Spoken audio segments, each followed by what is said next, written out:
ছাত্রছাত্রীদের আমি আন্তরিক স্বাগত জানাই আমার চ্যানেলে। এই চ্যানেলটির নাম পম্পা স্টাডি সেন্টার। আমি পম্পা দাস। দেখো, আমি ব্যক্তিগতভাবে আমি টিউশনি করি এবং সেখানে আমি দেখেছি কিছু স্টুডেন্ট আছে, তাদেরকে যখন আমি পড়া দিই, কিছু স্টুডেন্ট আছে তাদেরকে আমি পড়া দিয়ে রাখি, হোমওয়ার্ক দিই, এবং যাকে যখন জিজ্ঞাসা করি যে হোমওয়ার্কটা হয়নি কেন, না সে তখন বলে যে আমি বেড়াতে গিয়েছিলাম, বা আমার সময় হয়নি, আমার শরীর খারাপ ছিল, আমি তো জানতাম না, এইসব নানান কিছু অজুহাত দিতে থাকে। তুমি ভেবে দেখো, সবাইকেই বলছি, যারা যারা স্টুডেন্ট আছো তাদের সব প্রত্যেককে বলছি, দেখো তুমি যখন কোনো টিচারের কাছে পড়তে যাচ্ছ, তখন তুমি এই মানসিকতা নিয়েই যাচ্ছ যে তোমার রেজাল্টটা যেন ভালো হয়, তোমার নাম্বারটা যেন ভালো হয়, এবং তোমার নাম্বারটা আগের থেকে যেন বেটার হয়, ঠিক আছে? তাহলে তুমি কিন্তু টিচারের কোনো উপকার করতে যাচ্ছ না। এমন নয় যে টিচার তোমায় কাজ দিয়েছে, সেই কাজটা তুমি করে দিলে টিচারের উপকার হবে, এমন কথা কিন্তু নয়। তোমারই উপকার হবে এইগুলো করলে। সুতরাং বাহানা তুমি কাকে দিচ্ছ, অজুহাত কাকে দিচ্ছ? খুব হাস্যকর হয়ে যাচ্ছে না কি? যে আমি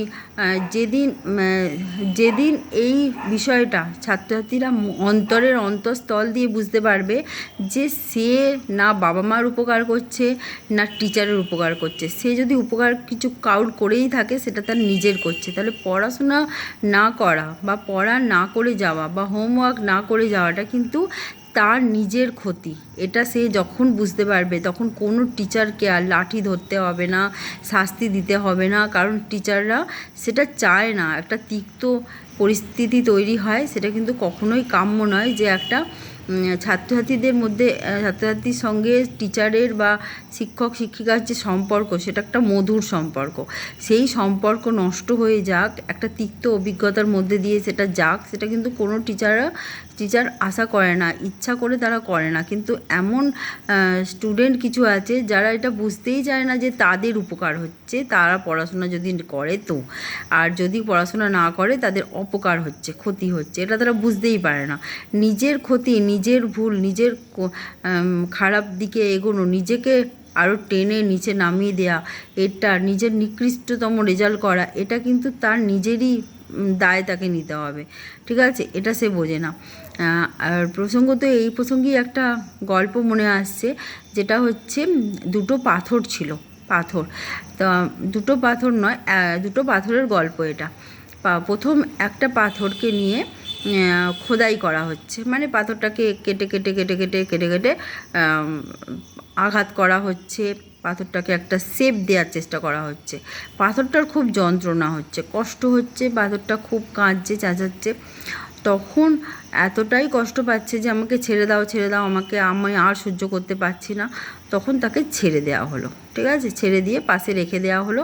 পাশে আর একটা পাথর নিয়ে ওইভাবে তাকে ঠুকে ঠুকে ঠুকে ঠুকে ঠুকে ঠুকে প্রচুর ঠুকে ঠুকে তাকে যন্ত্রণা দিয়ে, পীড়ন করে, কষ্ট দিয়ে একটা শেপ আনা হলো। শেপটা হচ্ছে একটা বিগ্রহ, একটা ঈশ্বরের মূর্তি তৈরি করা হলো, এবং এই মূর্তিটি একটা নির্দিষ্ট সময়, একটা শুভ সময়তে মন্দিরের সিংহাসনে স্থাপিত করা হলো, ঠিক আছে?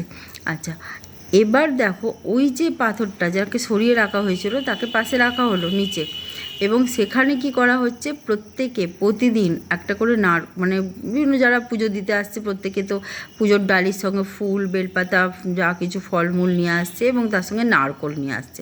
তা নারকোলটাকে ওইখানে ফাটানো হচ্ছে। তাহলে প্রত্যেকে কতবার ওই পাথরটাকে আঘাত করছে ভাবো।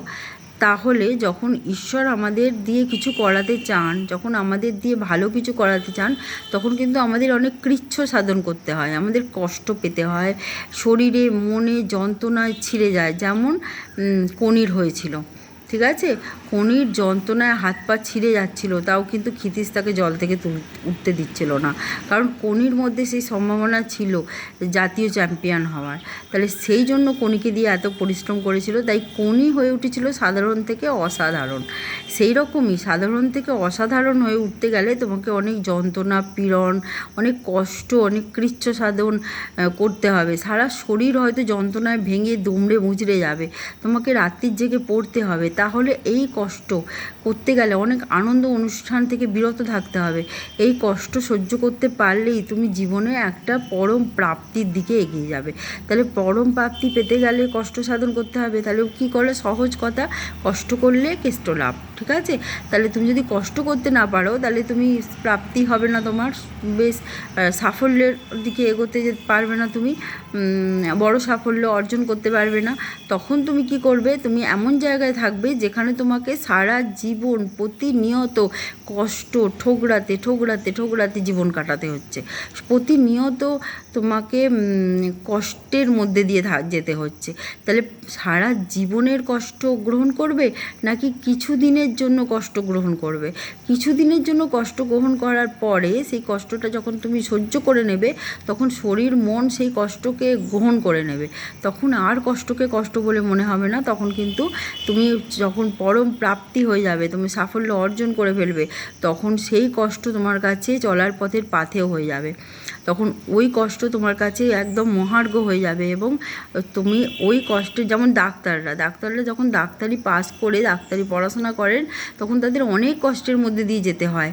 ঠিক আছে, কিন্তু যখন তারা ডাক্তার হয়ে যান, তখন একের পর এক রুগীকে তখন সুস্থ করে তোলেন, তখনও কিন্তু তাকে 10 ঘন্টা 12 ঘন্টা 14 ঘন্টা হসপিটালে ডিউটি করতে হয়। কিন্তু সেই কষ্ট তার কাছে গায়েই লাগে না, কারণ তার কাছে অনেক বড় প্রাপ্তি হয়ে গেছে। ঠিক আছে, তাহলে এই বড় প্রাপ্তি পাওয়ার জন্য কিন্তু কষ্টের মধ্যে দিয়ে যেতে হয় আমাদেরকে। আর অনেকে অনেক কথা বলবে, কিন্তু নিজের যে চাওয়া পাওয়া, নিজের যে লক্ষ্য, সেখানে স্থির রেখে নিজেকে কিন্তু প্রতিনিয়ত নিরলস পরিশ্রমের মধ্যে দিয়ে সেই জায়গাটা অ্যাচিভ করে নিতে হয়। ঠিক আছে, সাকসেসের কিন্তু কোনো শর্টকাট হয় না, যে সহজে চট করে একটুতেই অনায়াসে পাওয়া যাবে, এরকম কিছু হয় না। পরিশ্রম তো করতেই হবে। ঠিক আছে, কিন্তু পরিশ্রমের যেন সেটা স্মার্ট ওয়েতে হয়। ঠিক আছে, hard work plus smart work equal to সাফল্য। ঠিক আছে, আজকে এই পর্যন্ত। Okay, by.